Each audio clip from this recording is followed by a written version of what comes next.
It after the top of the hour. Again, appreciate you joining. My name is Scott Schaefer. I am a technical evangelist here at Varonis. I've been with Varonis for about 2.5 years now, and came to Varonis as a client. Used to head up a governance, risk, and compliance program for a payments organization, and spent about 20 years in the field of both IT and security, and always happy to kind of look, especially at this time of year, right? We're looking backwards at, what have we learned? What have we experienced, as well as how that's going to help us, really focus and go forward. And on the phone with me, I also have Brian Vecchi, who is our field CTO. He's having some internet issues. I'll give you a second here to see if you can introduce yourself. Otherwise, I'll take it on for you there, Brian. Yeah, again, hi everybody. My name is Brian. I've been at Varonis for about 13 years. But as Scott mentioned, I am currently traveling and having some connectivity issues. So we're going to let Scott lead the show today. I'll be here for support and answer any questions. Fantastic.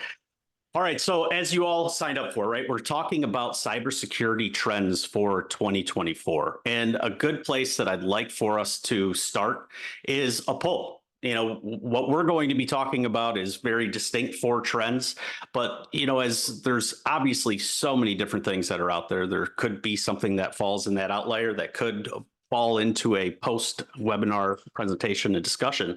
But at the very least, let us know what are things that you're considering or challenges that you see for your 2024 year. Give everyone a second here. I certainly know that I would likely be in the position of wanting to select every single one, of course, but that could be biased at the very least.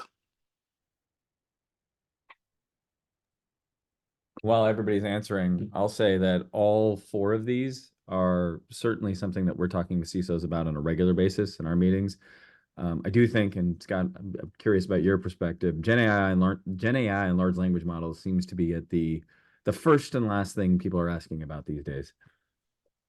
Yeah, exactly. They're calling it the next digital revolution. It's on top of everyone's mind. It's certainly a function of gaining a lot of productivity, but as a security practitioner, the concerns around risk are certainly very present as well. But it's been in almost every single conversation, I would say, Brian, over the last 3 months? At least, yeah. All right. Well, we have a pretty good. It sounds like our planning at the very least is right in line. We're almost split for large measure equally across 4 categories that we're talking today about Gen AI. Obviously, was surprised it's not leading the pack, but almost to our benefit here as we talk about data security. Data security is gaining a lot of momentum.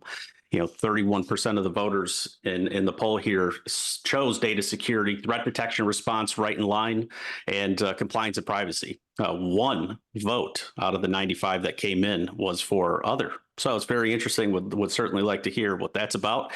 But nonetheless, that really leads us into the next topic. Data security is most certainly a topic that is and should have been for the length of time, right? There's so many things that we're doing as organizations, and even in my own past, where we focus on putting so many different controls in place, right? And ultimately, it's to protect data. We know that data is the most valuable asset. It's also the most vulnerable. We're seeing it even more so today in this year. I mean, watch television, and you're seeing commercials now talking about, oil or data being the new gold, the data being the new oil, right? We've got a lot of focus that's being put on data, and largely because of that is due to the fact that no matter what attack or bad actor, insider threat, no matter what the scenario is, we have so many different attack vectors that are out there, and data is always the target. It's a common saying here in Varonis that the robber doesn't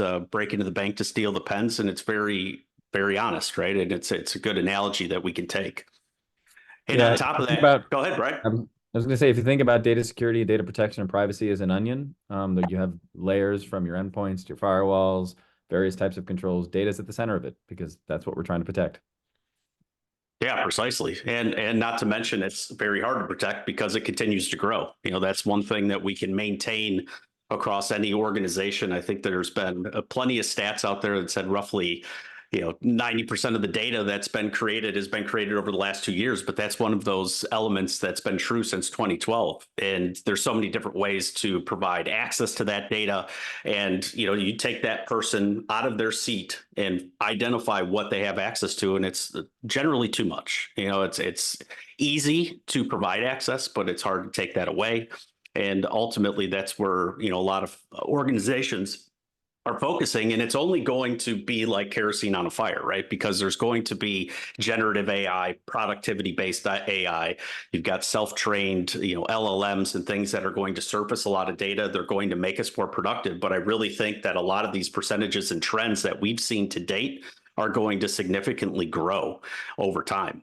And two, this is just something that we see everywhere, right? So just as the backdrop here, Varonis is a data security provider. We're a software company, and we are advocates in the data security space, as you've seen potentially with these webinars and our blogs and what have you. And we do see overexposed data essentially every time we look, whether it's overexposed links or people accessing data in mysterious or harmful ways.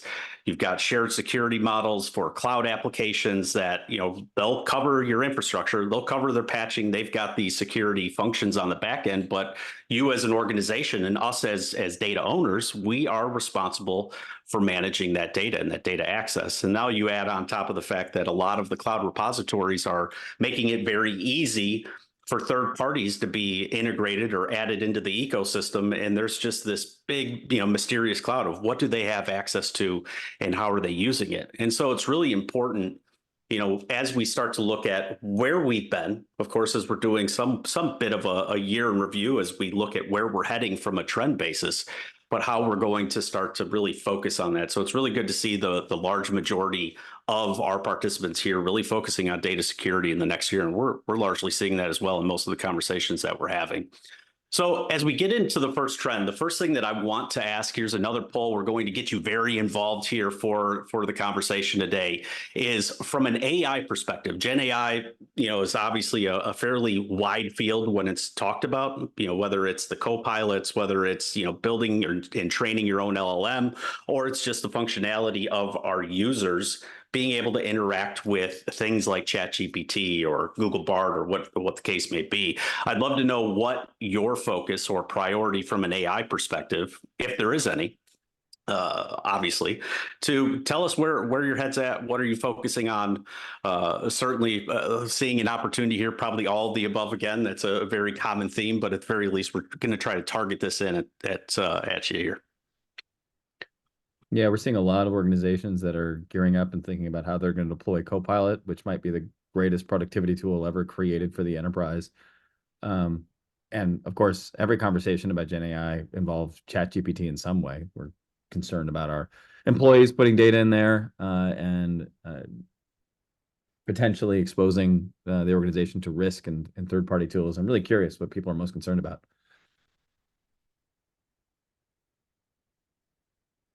Copilot, 50%. Right at the top of the list.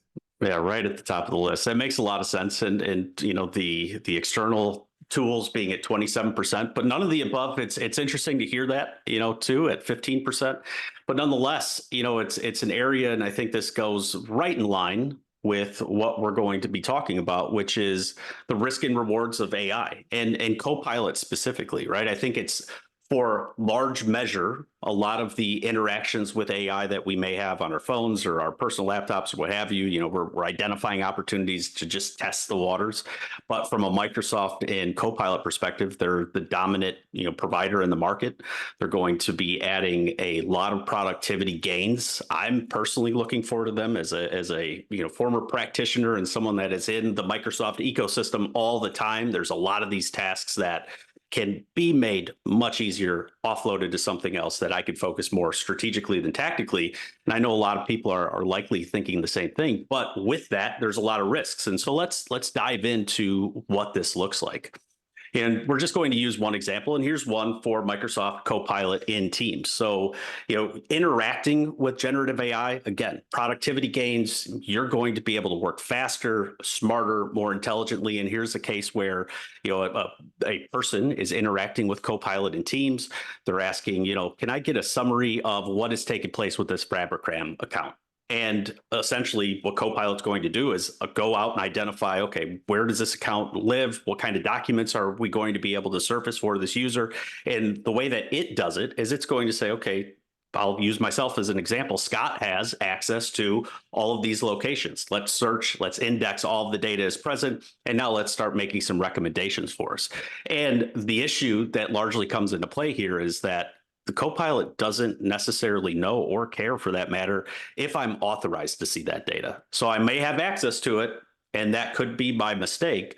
But this surfaces, if you start to consider that it's going to surface anything I have access to, or you have access to, or any person in your organization has access to, there's a lot of self-inflicted risk that could really drive from that. And Brian, I know that you've been involved in a lot of investor-based meetings, and was something that you heard that you brought to the company here is pretty telling.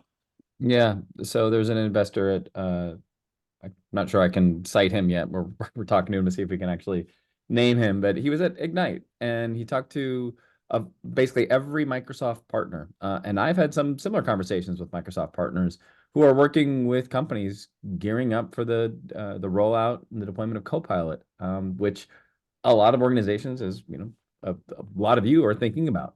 And the number one reason that's holding up all of these deployment projects, the number one reason companies won't turn on Copilot is that they're worried about the security and the privacy concerns. Copilot might be the insider threat's greatest tool ever created, because it services data to you that you have access to, whether you're supposed to or not. And Scott, as you said right up front, everywhere we look, we find data that's in places it's not supposed to be accessible by people who aren't supposed to have it. And using Copilot and other productivity tools like it, Salesforce Einstein, for example, means that you could expose yourself to a massive amount of risk if your data isn't secure first. And companies really struggle with this. Yeah, absolutely. I mean, especially when you're looking at the AI being rooted in your business context as well. If you're interacting with that, any of these productivity-based AI tools are going to essentially surface what most organizations, CISOs, compliance officers are concerned about, is that who has access to what data do we even have, where does it live, et cetera. And so that security concern is extremely real. This is what we see: typical exposure levels across SharePoint Online and OneDrive, where data is exposed to everyone in the company, external users, guest users, the dreaded anyone on the internet. If you haven't turned that off yet, there may be some use cases for you to keep it on, but it's certainly something to be aware of, because when you have this type of data that is exposed it this way, that concern is extremely real. For you to be able to pragmatically turn AI on, while the productivity gains are certainly there, the risk is absolutely there. And Brian, again, I would, if you don't mind, I'm going to turn the floor over to you. Is that Microsoft is giving some guidelines at the very least on how organizations should start. Yeah. So Microsoft, if you read, this is on their preparing for Copilot page. They acknowledge that for many organizations, content oversharing and data governance can be a challenge, which might be the understatement of the century. Or the millennia, as it might be. And their advice is to use Microsoft Purview, which is a set of great perimeter controls, but a lot of organizations really struggle to leverage that technology because it requires that all the files have an accurate label on it. They also say you should go and check the access controls of your data. The problem, of course, is that because of the way 365 works, you have to check the shared links and SharePoint groups and Entra ID or Azure AD groups for every single file, every single folder, every single SharePoint site, every OneDrive share, every team site, every private channel in every team. And that's a whole lot of work to do if you don't have a very, very big team with a lot of time on their hands. That's exactly right. I mean, it's just the element of identifying a single file exposure or a site exposure is, for large measure, a science project. And as organizations, depending on size, certainly if we could throw everyone at the project, it could potentially be something that could be achievable. But let's be realistic, right? This is a lot of that focus is going to go to the security teams or the IT teams that are data agnostic for large measure. And that really does bring up the element of what those challenges are, right? When you consider where your risk sits with AI, the things that we do know is employees and people in organizations have far too much access to data. If you're utilizing something like a labeling to protect that data, whether it's, offering it through encryption or DLP project or program itself, are these documents that we're identifying, are they labeled correctly? And Brian, as you said, right, this is the best tool for an insider threat. Think about the Jack Teixeiras and the community around him that's been recently surfaced is, let's just go and search. What's the salary data? I want to find out what my peer is making. Let's identify some of the finances. Why am I not getting this raise? Let's get some of the intellectual property and see what this is worth on the dark web. So, for large measure, as we talked about, shared links are most certainly exposing a lot of data.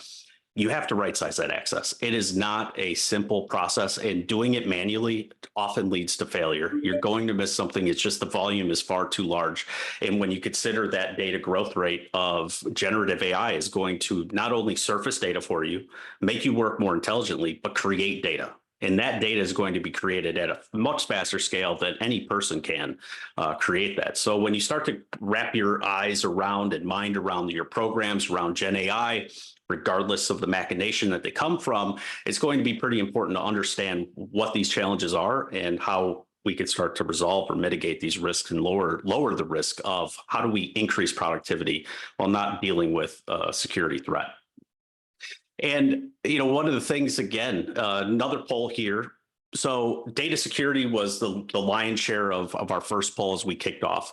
I'd really like to know the types of data that you are, and not just so much of the types on, is it PHI or PCI or a PII data, whatever the case may be, right? But where that data exists, where are you most concerned today?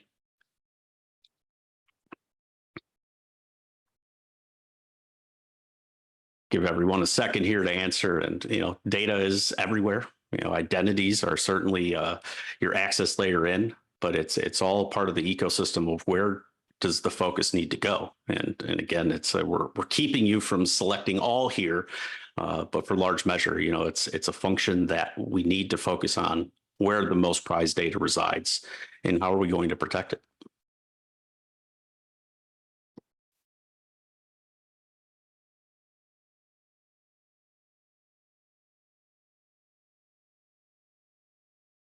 All right, file platforms, traditional file shares, and 365. Not really a Tends to be surprise. where it's not a surprise. It's where we see people have the most data and they know the least about it. That's exactly right. And as cloud data stores and object stores are gaining a lot of focus, but both structured and unstructured data in those locations and in the SaaS applications. Again, two on the other. If you don't mind putting that into our chat and just letting us know what you think here, it certainly helps us and helps the community here as well, just to identify where are areas that we should be paying attention to or you should be paying attention to.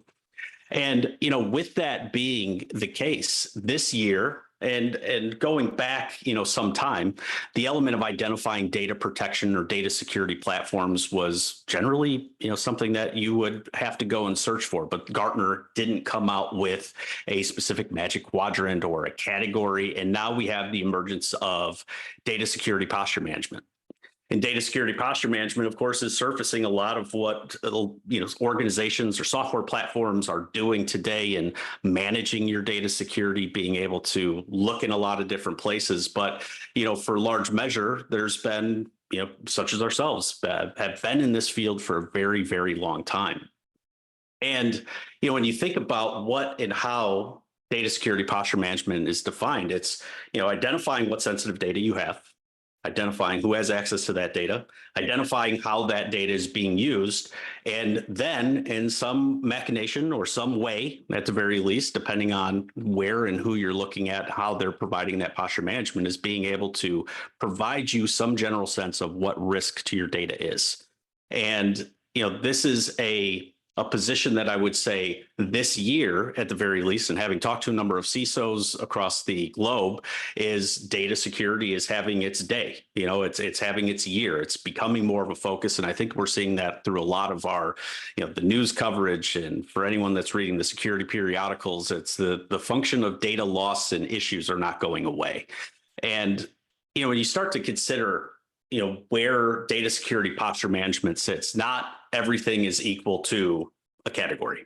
And so when you see how enterprises have usually attempted to solve data security problems, they're using things like the native controls within an application, whether it's Purview within 365, or you're using, some elements of Salesforce Shield within Salesforce itself, or within Google Drive or Box. Regardless of what it is, now you've got several different tools that you're trying to synthesize down to how am I going to take this information and report this up to management, C-levels, the board, auditors, et cetera, just to show how are we protecting this data. Another element of that, of course, too, is point solutions. We have this one use case. We need to find sensitive data, but that's not really solving anything if we are just able to find it. And I think I've heard someone say before is they've had one problem. They need to find social security number data in their environment. And then they find and they get the point solution, they uncover all this information, and now they've got 275,000 problems because they have 275,000 instances of social security number. So very important to understand, what and how you're going to work with the data that you have, and also identify the goals. What are the goals or the outcomes that you're really trying to drive to? And legacy DLP, the most commonly failed project that has been in the history of security. Again, calling on some of the things or interesting ways that people have talked about it in the past is DLP should almost be called DLW, data loss watching, right? Let's turn it on. Let's put on some manual labeling. Let's see it not work. Let's add friction to the business. And ultimately, this is a project that unfortunately fails or just doesn't really meet the term of prevention that it should.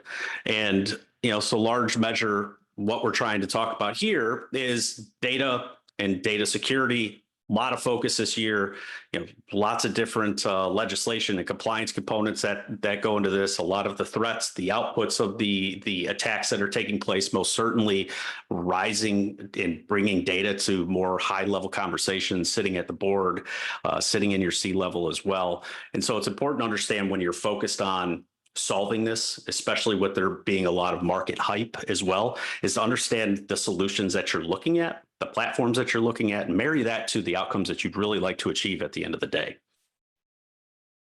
And that brings us into, compliance. So another trend for this year that we're going to dive into, compliance generally.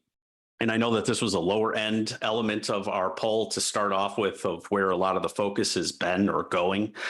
Compliance generally is going to drive some type of activity, whether it's, you have to have the certification, you have to meet this specific regulatory requirement. If you're meeting like I did in my space before, meeting with a routine examination from the government or something along those lines, you need to make sure that you are meeting the compliance obligations. And now compliance and security can sometimes be weighted very differently. Checking the box versus being really secure are different, but at the very least, it drives a lot of conversation.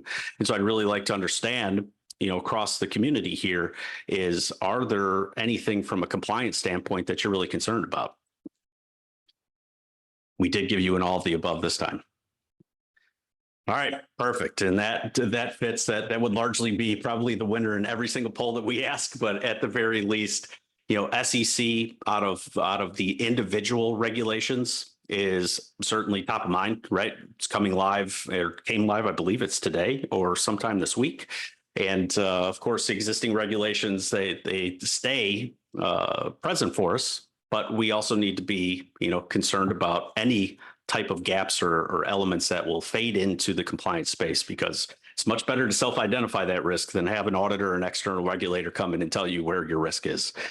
So I appreciate everyone answering that question. And that does take us into trend number 3. So compliance requirements, like I've talked about, don't need to beat this dead horse, but they drive activity. They drive awareness. They drive new implementation of security controls, whether it be detective, corrective, protective, administrative level controls, regardless of what the function is. We have a tremendous amount of new states coming online. I think we're still in the bottom threshold of all countries in the world of not having a countrywide privacy program. But these are things that we have to stay on top of, and we need to understand the data we have, eliminate what we don't have, what we don't need, and protect it if we do have it. And the SEC is really ratcheting this element up, right? So even in their history, where they were, hacked themselves back in 2017, they certainly didn't come to the table in four days. But nonetheless, now you have a very short window to identify materiality of a breach and be able to report that in your 8K, which essentially is going to be reporting that publicly. And not only that, but the best part that I would at least suggest on this is awareness, again, across the board, across your C levels, across all management, understanding the data owner element of what their role and responsibility as being good data stewards are, but also really taxing or putting the onus on the organizations now to report what their cybersecurity strategy is. And Brian, we've traveled the country here this year, and I do know that this has come up quite a bit. We've had a few sessions where lawyers have been involved to guide organizations. But how do you see the SEC ruling here really have an impact on organizations?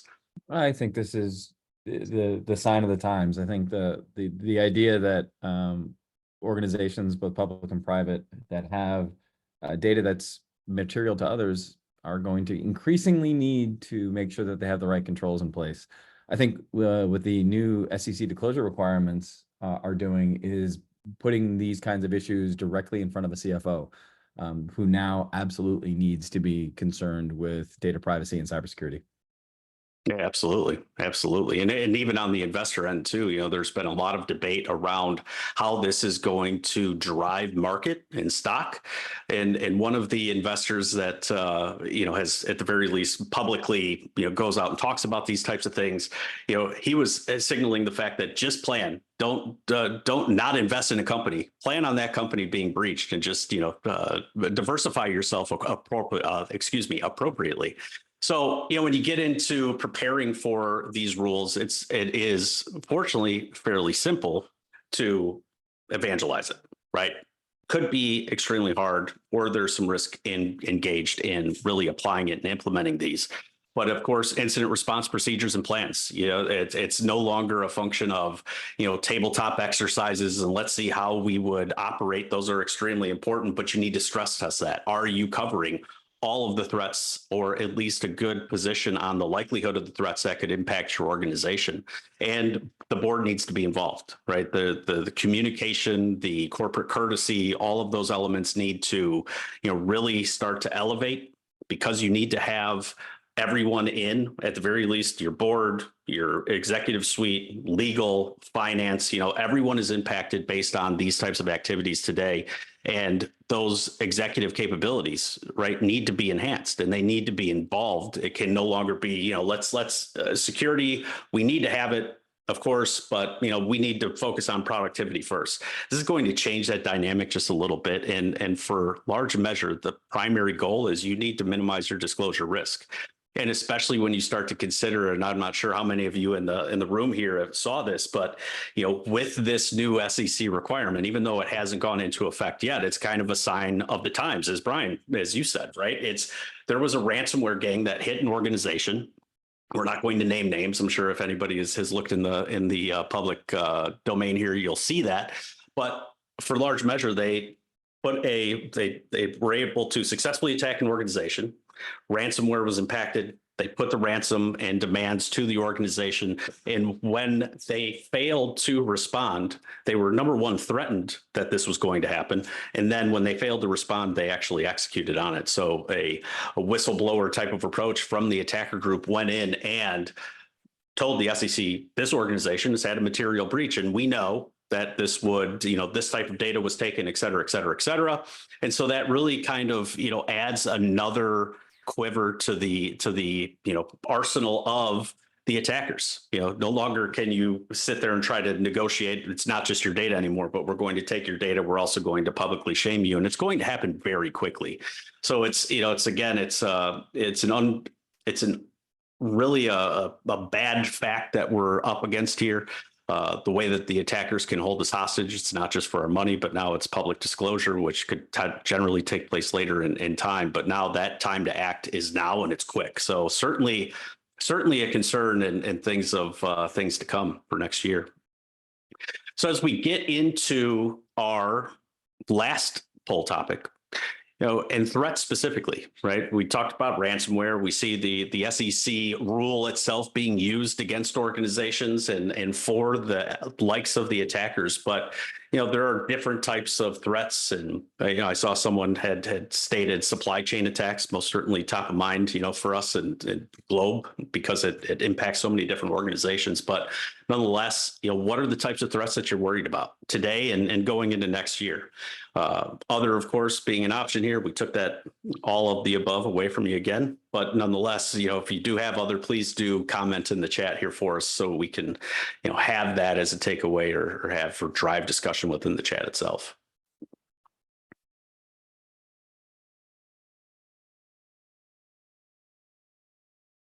And the results are in. Ransomware leading the charge at 60%. Not surprising, especially. Yeah, it's not surprising. If somebody can get access to your environment, ransomware is one of the easiest way to monetize that access. Right. If you're not worried about ransomware, I'd be curious why not.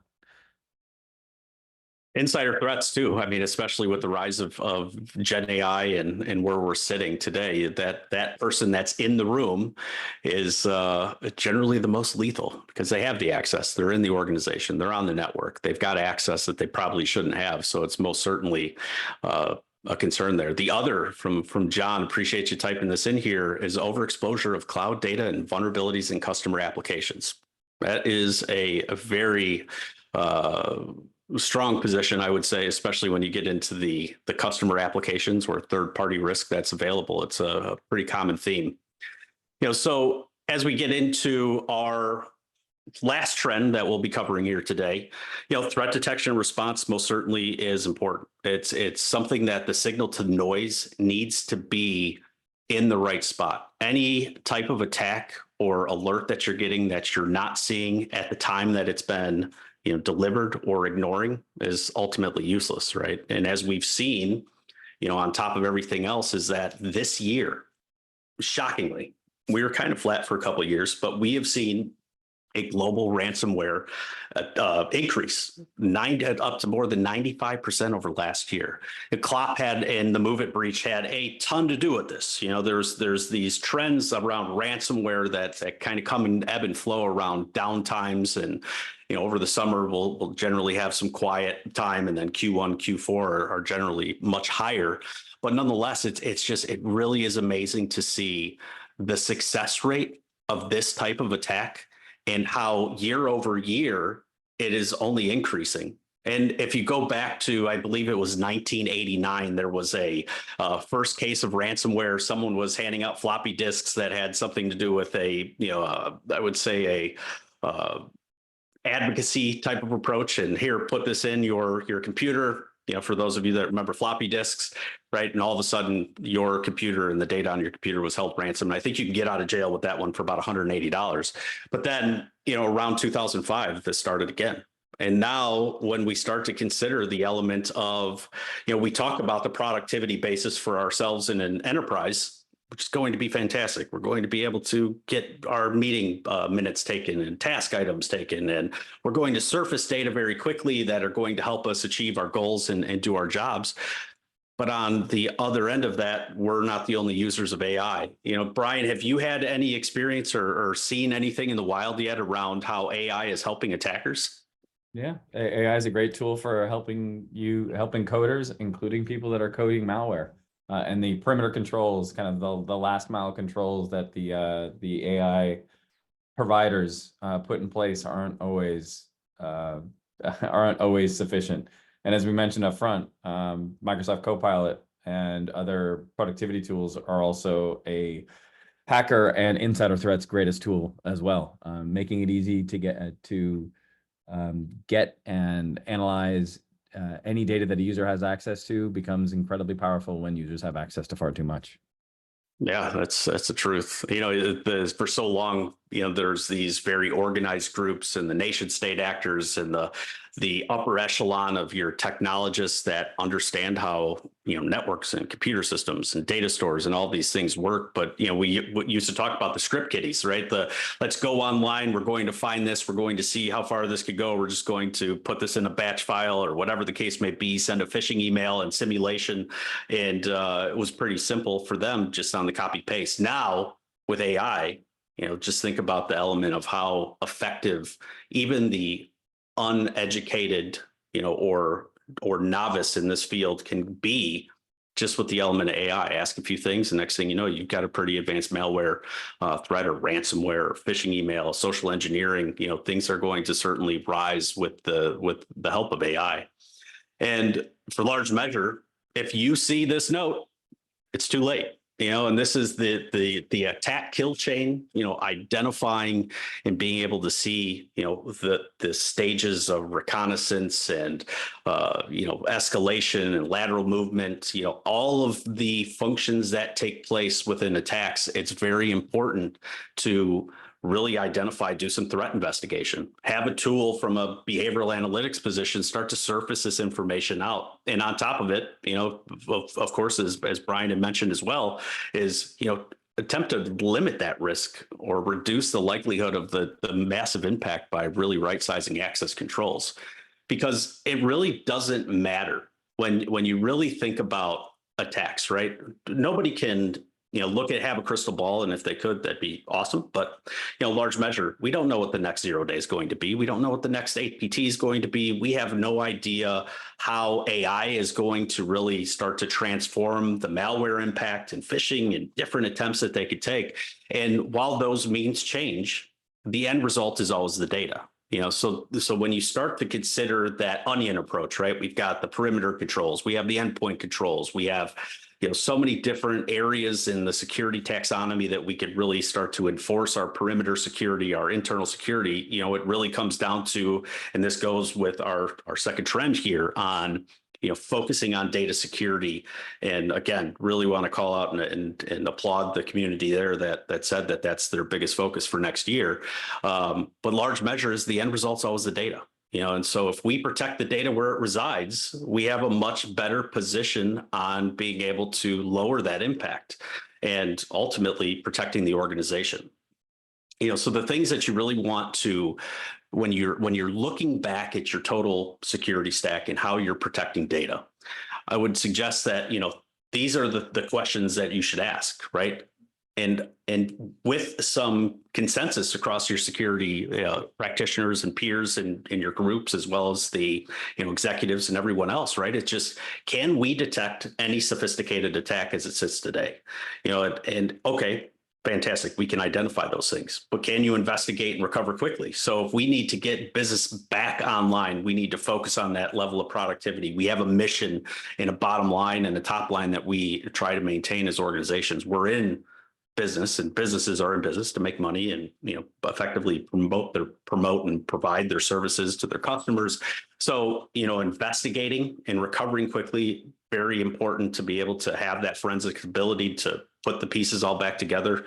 And two, when you think about data security, I know that there's been a lot of focus on that traditional file structure, business operation and collaboration functions of on-prem file shares in Microsoft 365. But as others have commented as well, data's a lot of different places. You've got data in object stores, you have data in SaaS applications, you've got structured and unstructured data, you've got the flows between them are extremely complicated.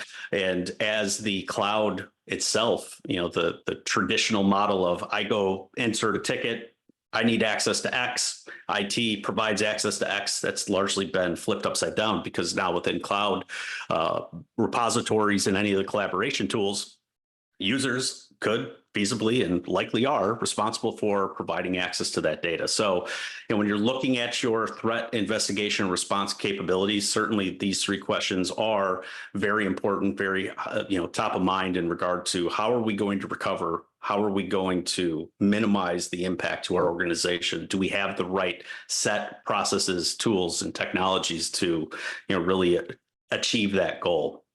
And So those are the four risks or the four trends that I would say that we're looking at within 2024. There's certainly a lot of them, but these are the highest volume. And I think your poll responses have certainly, emboldened that.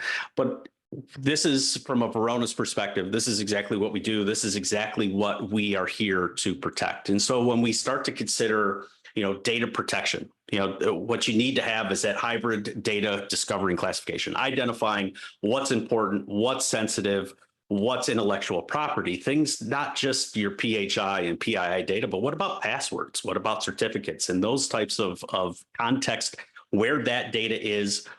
Where are we finding it? Should it be where we're finding it? And that also gets you into the element of just a consistent risk analysis, right? Data is growing every single day, every single minute while we've been on this phone call and this webinar itself, rather, it's that blast radius has grown. Blast radius just being, again, the person, if we take them out of the seat, put an attacker in there, what would they have access to? And so to be able to identify exposures, the entitlements, the permissions, the configurations, how are users getting access to data?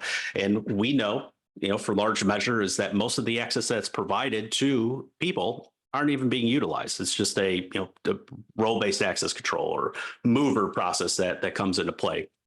And understanding how that data is being utilized, very important. If we know how that data is being utilized, you have the ability to identify those threats, investigate the threats, looking at the forensics, but also the element of if we need to remove access, how is that going to look if we don't know who's using it? So a very important piece there to the full puzzle as you look at the triad of identifying sensitivity to data, the permissions to that data, and the activity around that data itself. And that's, again, when I really would like to focus and double down on this, it's where all of your critical data is, not just in these silos. You need to be able to expand, across your entire organization. And when you get to that level of visibility, and this is where Varonis really sets itself apart from any other platform from a data security perspective. And it's really focused on outcomes.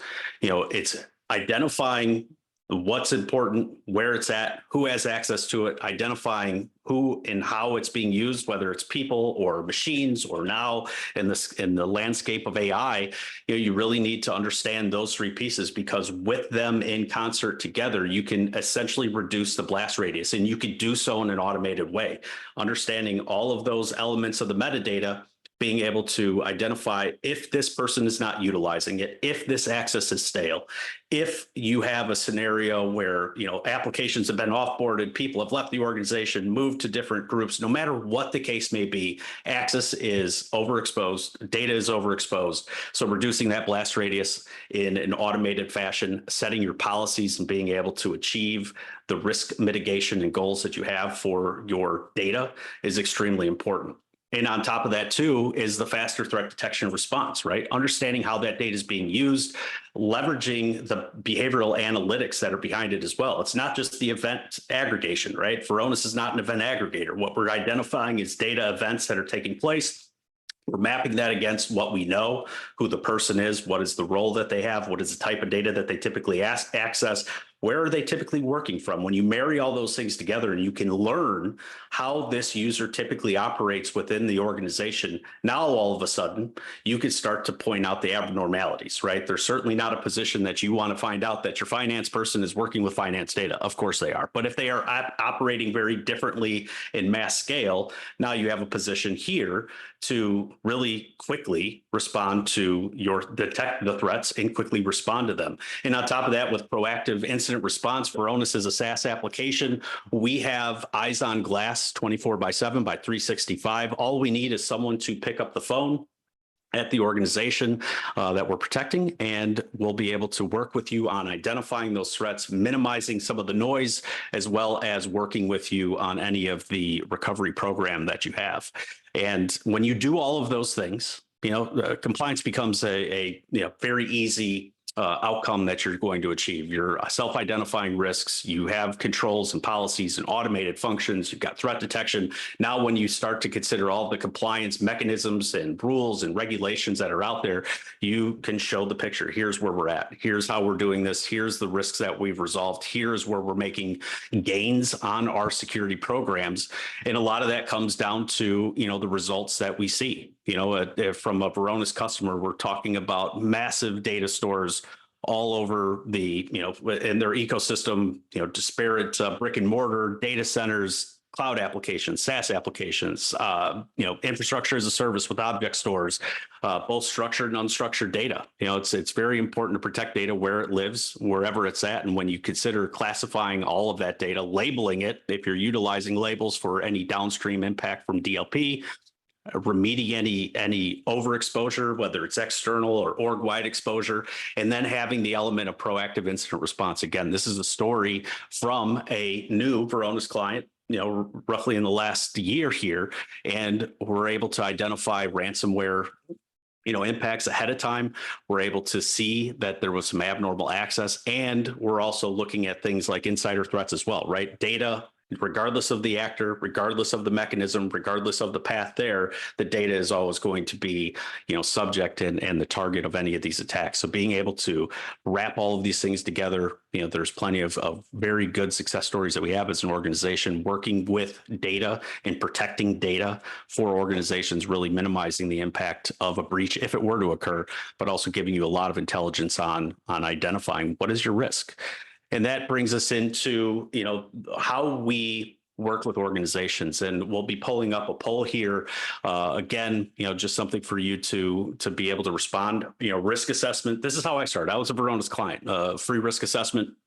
It's something that was able to show the light to all of the stakeholders in the organization that I was working with. And we see this, we run thousands of these a year. Ultimately, really quick, we're in. We install the system because it's a SaaS. This is very quick. We're talking about a couple hours of your time. We're mapping all of the data stores that you're pointing at that you want to surface risk around. We're looking at what data is important, what is sensitive data, what data is regulated. You tell us, we work with you on that element of surfacing that information. We're looking at all the permissions, the entitlements, the configurations, how users are getting access, the shared links, how is data being exposed? And once we discover all of that information, now we can start to look at risk prioritization.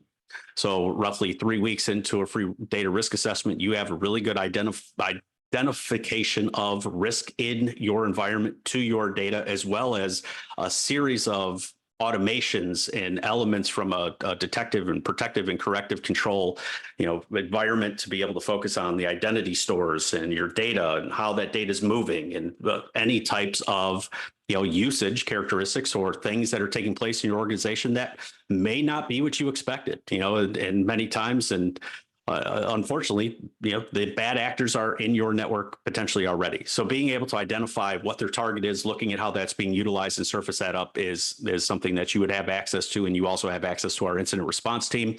This is no different than being a Varonis client. You get a dedicated response and a risk assessment. And again, it's all for free. And certainly if you are interested in that, please do let us know. We'll leave this up for a little while just to definitely let us know. And that's part of just the general feedback around, the webinar that we held today, as well as, any after effects here that you'd like to see. So that being said, that is the conclusion of the webinar, the presentation portion. I do want to open this up for any Q&A. If you do have them, feel free to put them into the Q&A or in the chat, and we'd be happy to answer any of the questions that you may have, if we can, of course.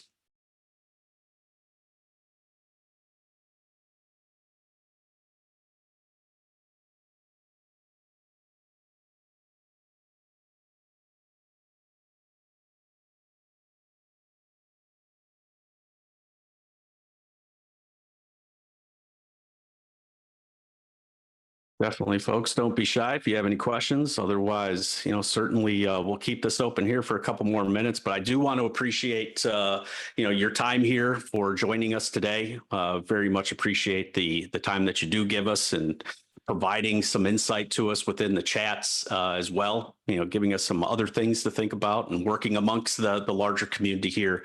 Hope everyone is going to have a wonderful end of the year as we focus on all of the accomplishments and the things that we achieve. I know that there's never a downtime or a holiday break from being a security practitioner, but nonetheless, as you start to look forward to the year ahead, most certainly security is not going to decrease in its importance and its effectiveness and how we're going to, achieve goals to be a much safer community.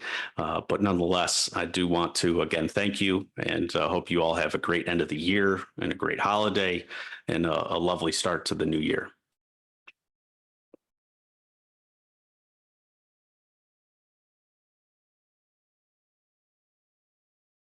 Think about how AI operates is, it's going to interact as either a person accessing data. So think about the 365 arena in Copilot. I'm going to put in a prompt. I'm going to get some data back. So any of that access is going to be generated by me.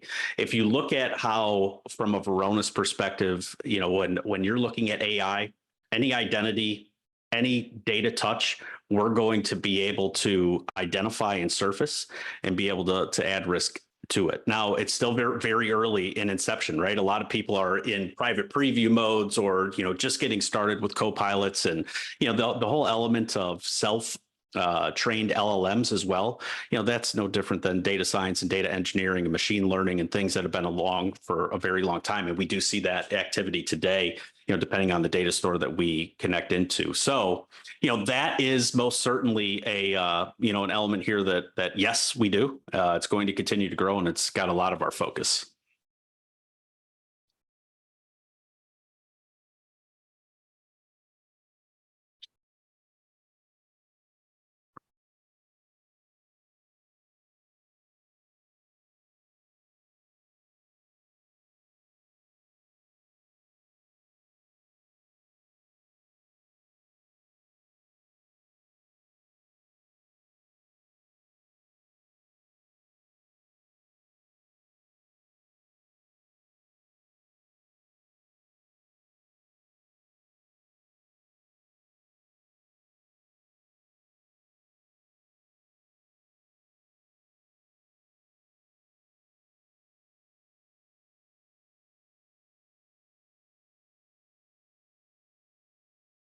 All right. Well, I think we've got 7 minutes left. I'm happy to give you a few minutes back in your year and day. But again, thank you so much for joining today. Really appreciate all the time, all the questions, and we will most certainly, be here if you need anything else in the future. So thank you very much, and have a great day.